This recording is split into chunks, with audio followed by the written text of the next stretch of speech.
चलिए, अब आपको मिलवाते हैं एक बहुत ही जाने माने पब्लिक सेक्टर बैंक के मैनेजमेंट से।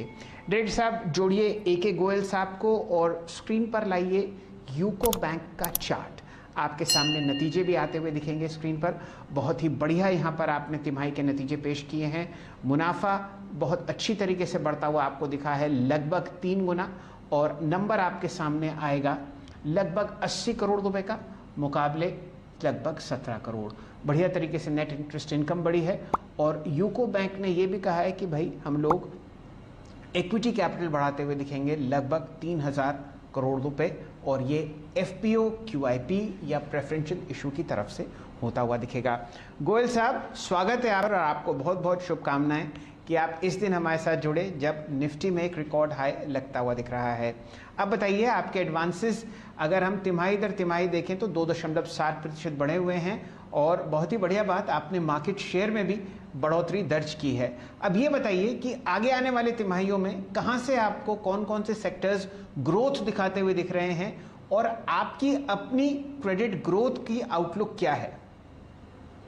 बहुत बहुत धन्यवाद।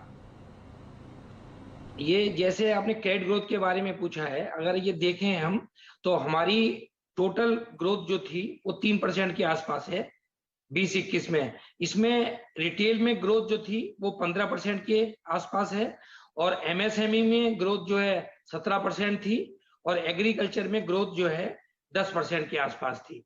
अगर आप कॉर्पोरेट सेक्टर में भी देखो तो उसमें भी हम लोगों ने अच्छे अकाउंट में एक्सपोजर लिया है। इंफ्रा में देर बाजे डिमांड, और आपका NBFCs में भी अच्छी डिमांड थी, और आपका जो है सिविल सप्लाईज कंपनी जो प्रोक्योरमेंट करती है उसमें भी डिमांड थी, और ये पावर सेक्टर में भी डिमांड है।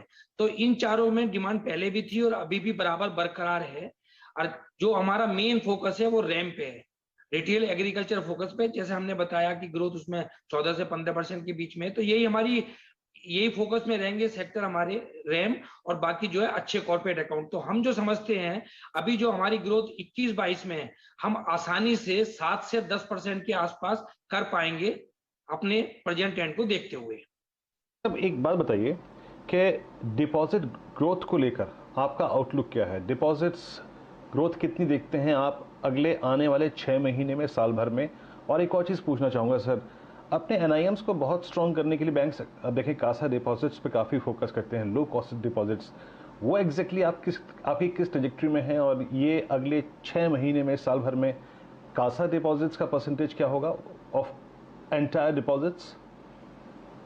ये आपका बहुत अच्छा सवाल है। देखिए, अगर हमारी डिपॉजिट ग्रोथ आप देखें तो डिपॉजिट में ग्रोथ थी 6%, बट हमारा फोकस हमेशा रहा है कि कासा बढ़ाएं, क्योंकि कासा से ही हमारी कॉस्ट ऑफ डिपॉजिट कम होगी और उसी से हमारी प्रॉफिटेबिलिटी बढ़ेगी। तो 6% टोटल ग्रोथ होने के बाद डिपॉजिट में, बट सेविंग बैंक में हमारी जो ग्रोथ है वो 11% से ज्यादा है। ये 63,000 के आसपास थी लास्ट ईयर, जो 70,000 से ऊपर है। और इसलिए हमारी जो है कॉस्ट ऑफ डिपॉजिट भी जो आप देखें अगर ये तो 4.87 थी लास्ट क्वार्टर में, मार्च 20 में, जो रिड्यूस होके हो गई है 4.04।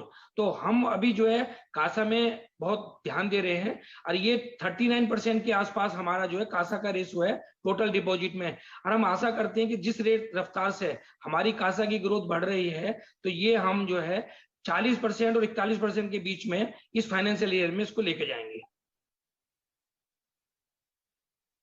जी, गोयल साहब, ज़रा चर्चा करते हैं नॉन परफॉर्मिंग एसेट्स की। दरअसल जो बहुत ही सबसे बड़ा हमारे देश का प्राइवेट सेक्टर बैंक है, वहाँ के CMD ने कहा है कि भाई ये कोविड समस्या के चलते चलते रिटेल लोन्स में दिक्कत आ सकती है जब पेमेंट वापस ना आए। अब आप बताइए कि ये कोविड के चलते चलते आप क्या प्लान कर रहे हैं? सुप्रीम कोर्ट ने जो आपको डिस्पोजिशन दिया है उसकी वजह से आपको क्या फेरबदल होता हुआ दिख रहा है, और ये NPS का ट्रेंड क्या रहेगा आगे आने वाले 2 या 3 क्वार्टर्स में?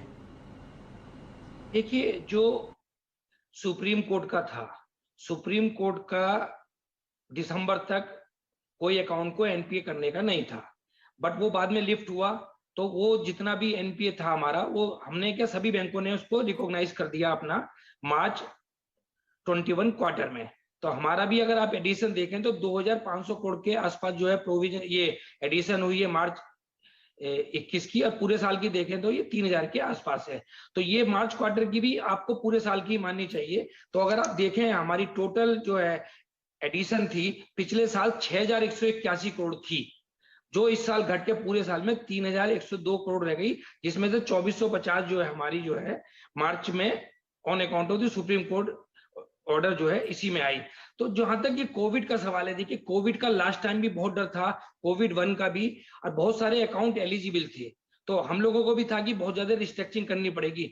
बट अगर आप एक्चुअल डाटा अगर देखते हैं हमारे बैंक का, तो पूरे साल में केवल 98 करोड़ रुपए के हमने जो रिस्ट्रक्चरिंग करी है पर्सनल लोन में, जिन्होंने हमसे रिक्वेस्ट करी है। हालांकि हमने किसी को मना नहीं किया, जो एलिजिबिलिटी है सबको हमने कहा, बट उसमें से केवल 98 करोड़ के जो है पर्सनल लोन में रिस्ट्रक्चरिंग हुई। और एमएसएमई में देखते हैं तो पूरे साल में 236 करोड़ की रिस्ट्रक्चरिंग हुई है, जिसमें 155 करोड़ की अगस्त के बाद हुई है। तो अगर जो कोविड 2 का भी इंपैक्ट देखें तो एलिजिबिलिटी हमने निकाल ली है आज की डेट में, कि जो अकाउंट हमारे स्टैंडर्ड है ऐसे में 01 हो, 01 या 2 हो, वो सब एलिजिबल है। तो रिटेल में आज की डेट में 20,000 करोड़ के जो है अकाउंट एलिजिबल हैं, और 5,000 करोड़ के अकाउंट जो है एलिजिबल हैं उसमें हमारे जो है आपका इंडिविजुअल में, और 5,000 करोड़ के ही स्मॉल बिजनेस में एलिजिबल हैं। अगर आप डाटा देखते हैं एमएसएमई का, उसमें 14,000 करोड़ के अकाउंट एलिजिबल हैं। बट मैं समझता नहीं है कि सब लोगों को जो है इसकी दरकार पड़ेगी, क्योंकि लास्ट टाइम भी डाटा इतना ज्यादा था। तो अगर लास्ट ईयर का ट्रेंड हम देखें, इस बार लास्ट टाइम तो कंप्लीट लॉकडाउन था, इस बार तो अभी कंप्लीट लॉकडाउन नहीं है, लोगों के कुछ का बिजनेस है, कुछ का हाफ हार्टेड बिजनेस है। तो मैं नहीं समझता हूँ कि अगर लास्ट ईयर से हम डबल भी रखें, अगर रिस्ट्रक्चरिंग करी, तो ये 700 से 1000 करोड़ का डाटा ओके गोयल साहब, बहुत बहुत शुक्रिया आपने इन क्वार्टरली नंबर्स पे हमारे साथ बातचीत करी सर, और बहुत सारे देखिए बिंदु थे जिस पे हमने बातचीत करी।